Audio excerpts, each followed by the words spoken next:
두 권의 책이 있는데요. 아주 낡았습니다. 이 책을 좀 비교하면서 좀 머리를 좀 식히는 시간을 좀 갖도록 하겠습니다. 이 책은 제가 좋아하는 만물시인데요. 조선의 시골 선비가 지은 그러한 책입니다. 왠지 저를 닮아가지고 작고 왜소하고 손때가 많이 묻고 촌스러운 책이어서 그런지 몰라도 제가 좋아하는 책입니다. 이 책을 보다가 이제 이 책을 우연찮게 또 잡게 됐는데, 사실은 올 여름 날씨가 너무 더워가지고 책 읽는 게 좀 힘들어가지고 그냥 눈요기처럼 이제 시를 좀 보다가 뭐 다 해석하거나 그러지는 못하지만 그냥 눈요기를 하다 보니까 이 책이 눈에 들어왔습니다. 이 책은 이렇게 빨간 줄을 맬 정도로 어느 정도 신분이 있는 분이 엮었다고 보시면 됩니다. 이 줄 자체가 벌써 격이 다르기 때문에 이거는 신분이 좀 낮은 분이 엮은 책이고, 이 책은 나름 신분이 있고 잘 사시는 분이 엮었다고 보시면 됩니다. 이 책 내용을 보면 이 책은 만물시, 그리고 이 책은 한당 유음이라고 해서 대륙의 한나라 당나라에서 유행하던 시를 이렇게 필사한 책입니다. 보시면 이제 만물시를 보면 이렇게 맹하, 초여름이죠. 4월. 그런데 여기에도 맹하 이렇게 있습니다. 그러니까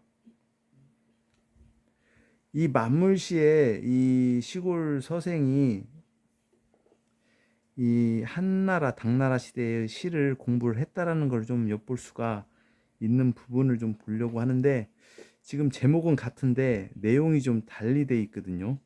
여기에는 뭐 호우 지실해, 만물 내 발생 이렇게 돼 있고, 여기에는 야화 성자락 강연 인추입. 그러니까 좀 비교해 볼 수 있는 부분 같아요. 조선의 시하고 당나라의 시하고. 시라는 것은 직설적이면 좀 촌스럽고 운용구가 많이 들어가면 좀 고급스러워지는 부분들이 있어서 그런 부분들을 좀 살펴보면 재밌을 것 같은데, 다음 장을 넘겨보면 이렇게 만물시도 다음 장을 넘겨보면 이렇게 중하, 개하, 맹추, 여기도 중하, 개하, 맹추, 이렇게 이제 제목이 같고 형식도 거의 같아서 이 시골 서생이 당나라, 한나라의 시를 배웠구나라는 것도 알 수 있고, 이 책을 봤다라는 것을 알 수가 있을 정도로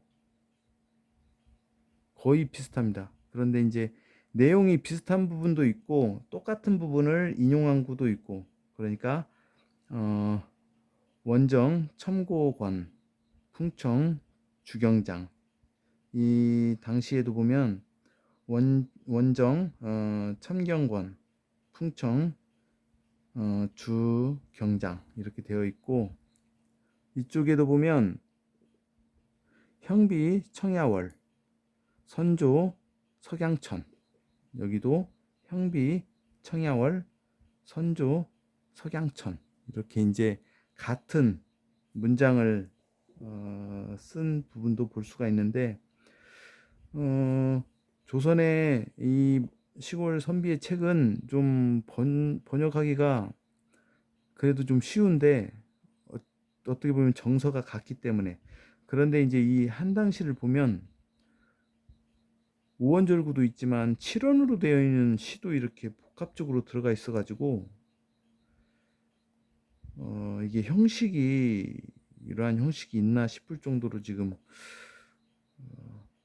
자유분방하게 좀 쓴 것 같아요. 그래서 조금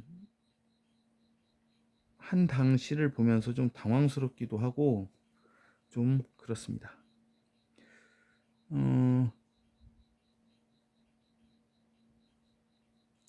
다음 장을 넘겨보면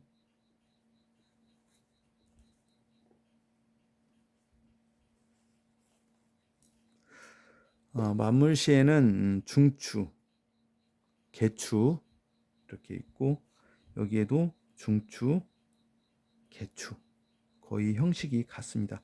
그러니까 조선의 시골 선비가 그냥 자기 기본적인 것만 배워서 그냥 쓴 게 아니고 이 한나라, 당나라의 시를 배운 그러한 학력을 가진 분이 썼다라는 것을 알 수가 있습니다. 엄청난 분량인데 올 여름에 책 읽기 정말 힘든 시절에 이렇게 우연찮게 책의 공통점을 또 발견하게 돼서 나름 이 만물시에 대한 내력을 좀 알 수 있어서 그래도 귀중한 거를 좀 얻은 그러한 시간인 것 같은 아주 뿌듯한 마음이 드는 그러한 여름을 보냈습니다. 이렇게 한 당시 그리고 조선 시골에 촌스러운 선비가 지은 이러한 만물시 이 책 두 권을 감상해 보았습니다.